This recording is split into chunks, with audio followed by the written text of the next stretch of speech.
Hey, it's John, and this is your test whip of the week, the 2019 Toyota Sequoia Limited.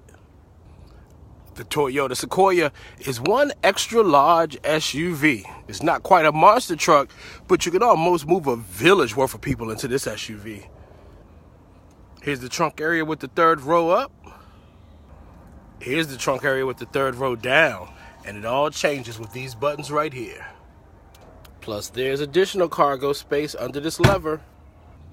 Spacious second row seating with individual seats, which makes it easy to climb into that third row. DVD and auxiliary entertainment options. Control heating, cooling, and entertainment from the back seat too.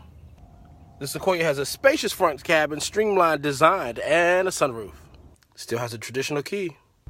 Entertainment, heating, cooling, auxiliary, and extra power. Extra spacious glove compartment. Traditional dash, drive functions on the steering wheels. Toyota Sequoia.